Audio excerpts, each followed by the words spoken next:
Hello, I'm Dr. Ryan Brooks, a physician committed to providing clear, evidence-based medical care and helping patients make confident, informed decisions about their health.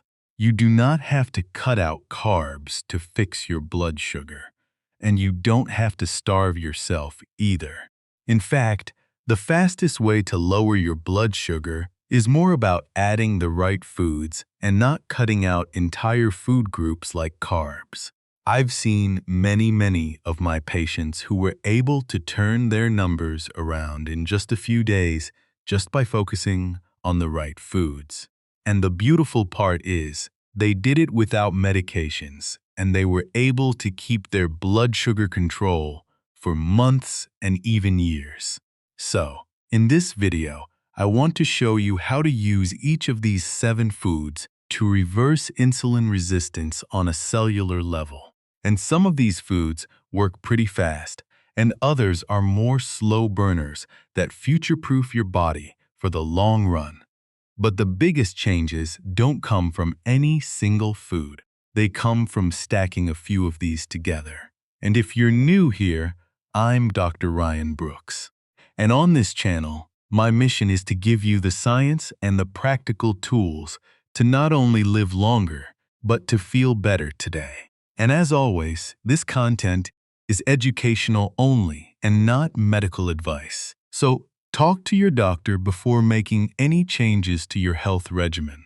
Okay, so let's start with something that actually surprised me when I went back through the research.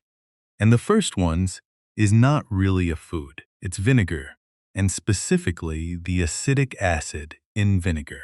When you eat carbohydrates, your digestive system breaks them down using enzymes, specifically something called alpha amylase, which is basically the enzyme responsible for turning starch into glucose. And acetic acid partially turns off that enzyme, which means it slows down how fast carbohydrates get converted into blood sugar.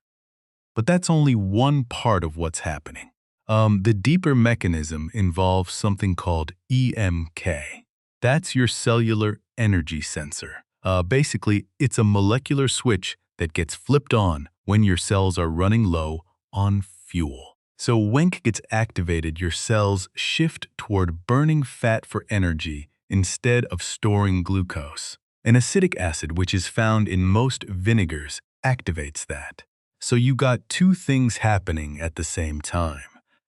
First, you got slower glucose absorption in the gut from the food that you eat, and then inside the cells you have more efficient energy use. If you look at the latest evidence, there was a meta-analysis published last year to look at 25 clinical trials and specifically the effects of apple cider vinegar. And they found that apple cider vinegar consumption lowered A1C by 0.9%, almost a full percentage point. One caveat, though, there was a lot of heterogeneity in those trials, meaning different trials used different doses and different study durations, and there's a lot of variability. But the overall trend of lowering blood glucose was definitely notable and statistically significant. Now, in practice, I recommend my patients to start with 1 tablespoon per day, or no more than 15 ml, and always dilute it in a big glass of water, at least 8 to 10 ounces of water, because that's the dose that was most consistently studied in clinical trials. And the best time to consume it is right before a meal, especially a carb-heavy meal. And I always tell my patients to use a straw to protect their teeth enamel. But as always, talk to your doctor before you add this to your regimen. Just to make sure that it's safe in your particular situation. Now, here's a food that's probably not in your kitchen yet, and that's fenugreek seeds. A lot of people use it as spice or as an herb, but fenugreek actually has pretty powerful medicinal properties, especially when it comes to blood glucose control. There's a rare amino acid in fenugreek called 4-hydroxyisoleucine, And what it does is nudge the beta cells in your pancreas to release a little bit more insulin, but only when your blood sugar is actually high. So it sharpens your insulin response and improves your blood sugars without dropping you too low. And on top of that, fenugreek is full of gel-forming fiber called galactoannan, and that gel fiber slows down how fast sugar gets absorbed. So it lowers that post-meal glucose spike. And the most recent and largest meta-analysis on this was back in 2024, where they look at 19 randomized control trials, and they found that fenugreek supplementation significantly lowered A1C by about 0.5%, and it also lowered fasting plasma glucose. And on top of that, fenugreek also improved cholesterol markers. And there's some evidence that it can even help with blood pressure and even testosterone levels in men. So how do you actually use this? What I tell my patients is to soak about a teaspoon of seeds overnight and then drink the water and chew the seeds in the morning. And as a precaution, we always want to start low and then work our way up slowly. Because if we go too fast, your stomach will let you know about it. And you may get some gastrointestinal side effects. And by the way, both the negative and the positive effects of fenugreek can actually be pretty powerful. So I would definitely run it by your doctor before you add this to your regimen. And especially if you're already on diabetes medications, as that could cause an unsafe drop in blood glucose. Let's see, other precautions is we want to avoid it in pregnancy. Or if you're breastfeeding, and I always mention this, if you have a peanut or a soybean allergy, fenugreek can actually cross-react with those. So that's another scenario where I would just avoid fenugreek. Okay. The next food you probably already have in your kitchen, and it's extra virgin olive oil. Olive oil is absolutely loaded with polyphenols, especially hydroxyurol and iodopa. These plant compounds, they work on insulin resistance through many different mechanisms. So one of the effects is we get lower inflammation, and then your cells start responding better to insulin, and the main fat and olive oil, oleic acid, it actually slows down your stomach from emptying too fast. So all the carbohydrates from your meal arrive gently, instead of all at once, so you don't get that sharp glucose spike, and you get a smaller area under the curve. And the biggest study that showed the benefits of extra virgin olive oil was the Prediabetes trial out of Spain. So this is the trial where they took thousands of people who were at higher risk for heart disease. And the group that was randomized to a Mediterranean diet plus extra virgin olive oil was 40% less likely to go on and develop type 2 diabetes. And they did that without calorie restriction or increased physical activity. Now, one caveat about this trial is this trial had 3 arms. So, there was the Mediterranean diet plus extra virgin olive oil. And then there was the Mediterranean diet plus nuts. And then there was the control group, which basically just got advice on a low-fat diet. So, as you can see, it's a little hard to tease out how much of that was due to the extra virgin olive oil, or how much of this was due to the Mediterranean diet itself. But if you just compare the first 2 arms, so the Mediterranean plus olive oil versus Mediterranean plus mixed nuts, the olive oil group still showed a much higher reduction in diabetes progression than the nuts group. Now, the key word here is extra virgin. So ideally, we look for a dark bottle with a harvest date on it, because we want it to be early harvest. And it's better to use it cold or to finish a dish rather than frying with it. Now, this next one surprises a lot of people, and it's grass-fed beef. Yes, red meat can lower your blood sugar, but it has to be the right kind. Grass-fed beef specifically has more of a fat called CLA or conjugated linoleic acid. And these fats improve insulin sensitivity by working on the receptor in your cells called PP-gamma, which is actually the same target of many diabetes drugs like Ectos.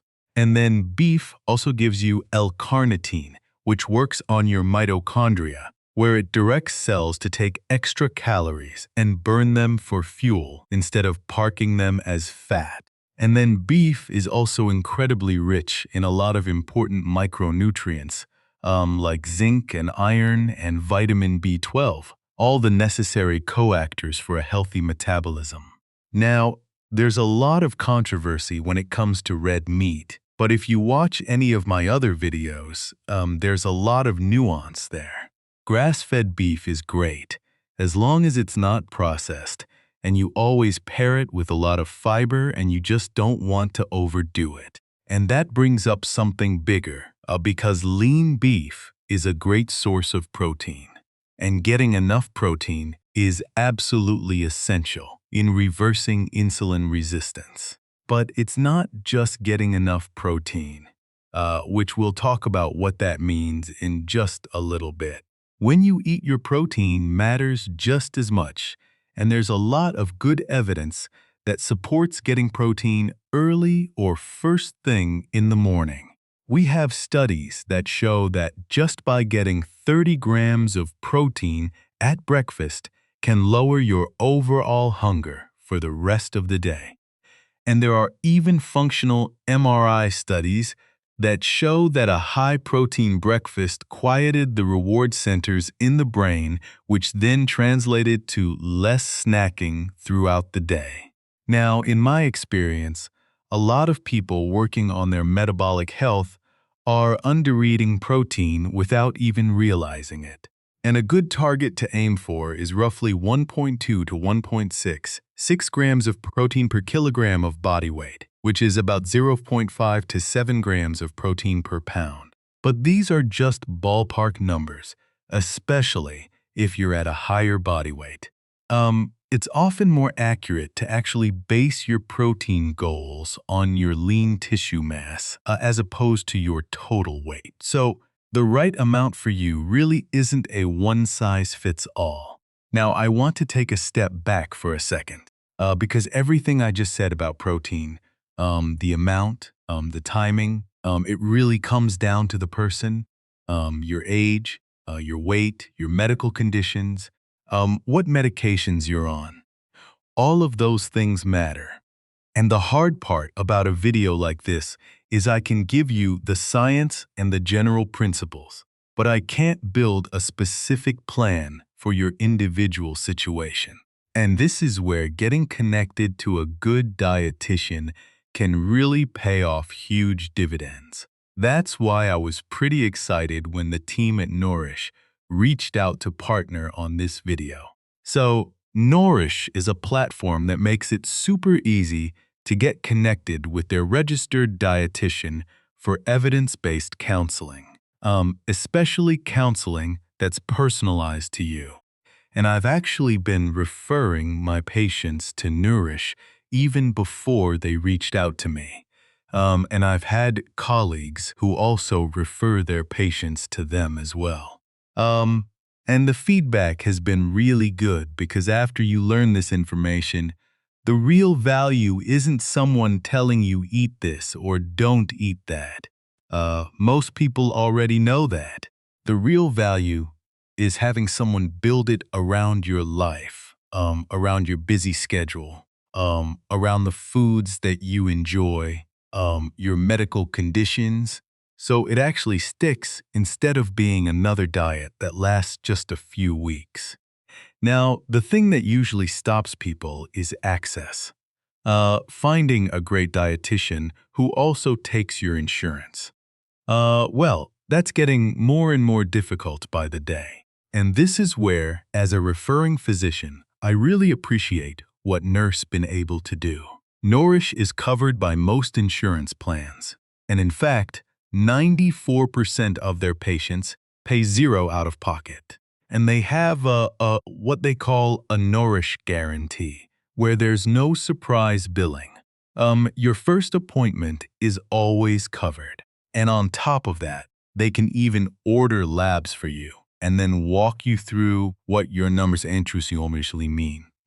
So you're not just guessing, but you're working off real data. So if you'd like some personalized help putting all of this together, definitely check them out. And I'm going to post a link in the description below. All right, next up is not a food, it's another drink, and that is green tea. And I talk about green tea quite a bit in many of my other videos, but that's because it has so many medicinal properties.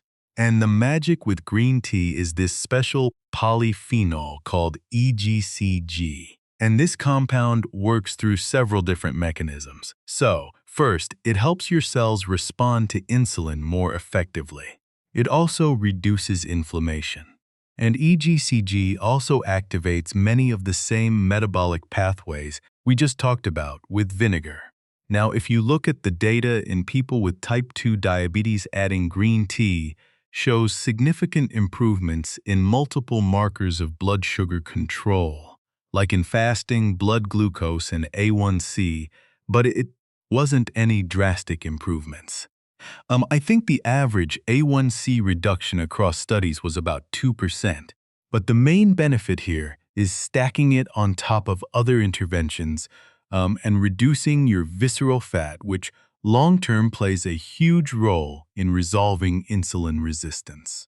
And I do want to emphasize one thing.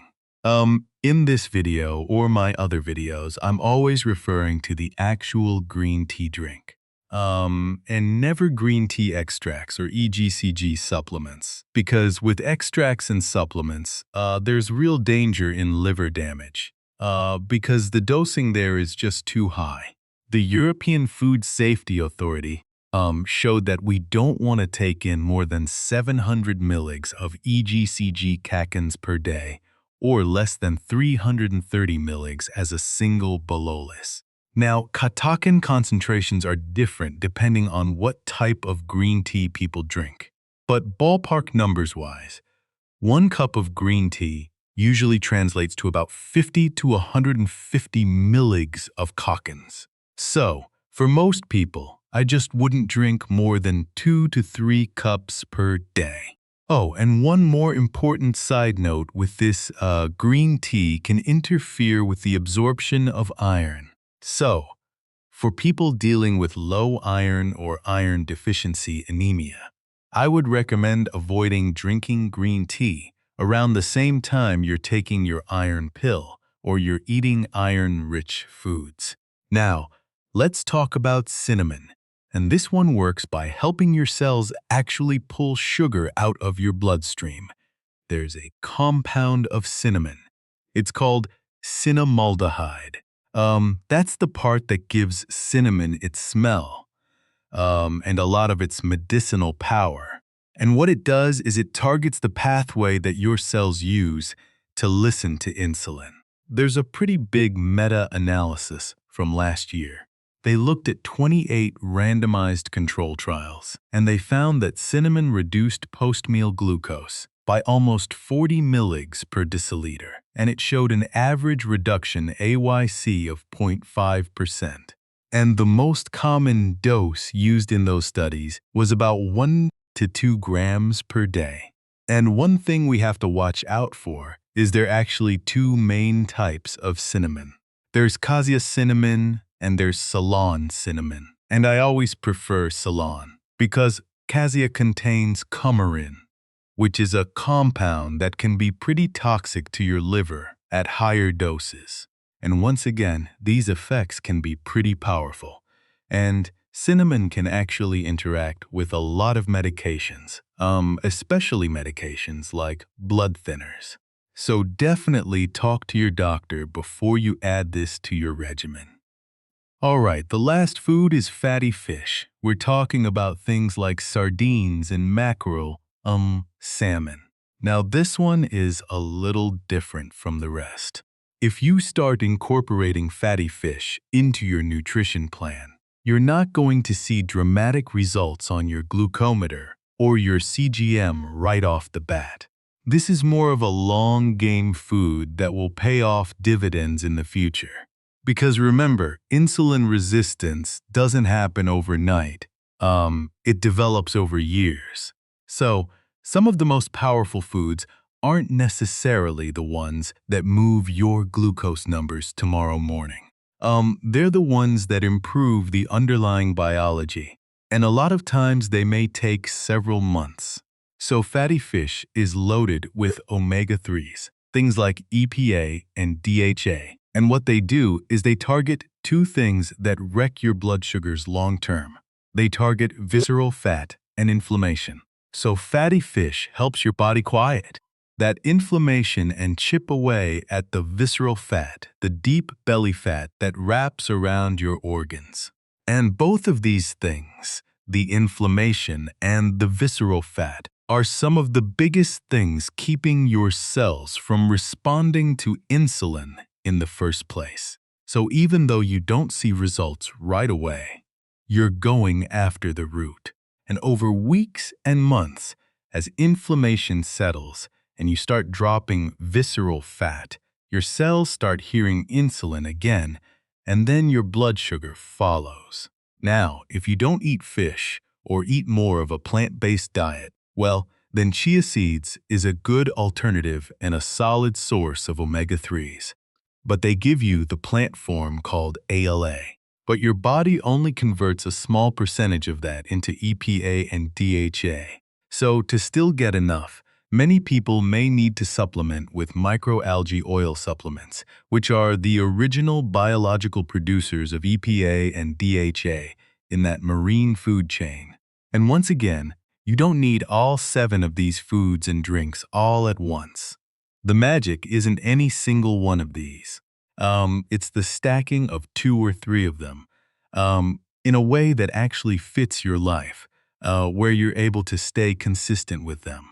And the best results come from combining the right foods with the right exercise, on top of good sleep and stress reduction. All right, I hope this was helpful. Stay healthy, and I'll see you in the next.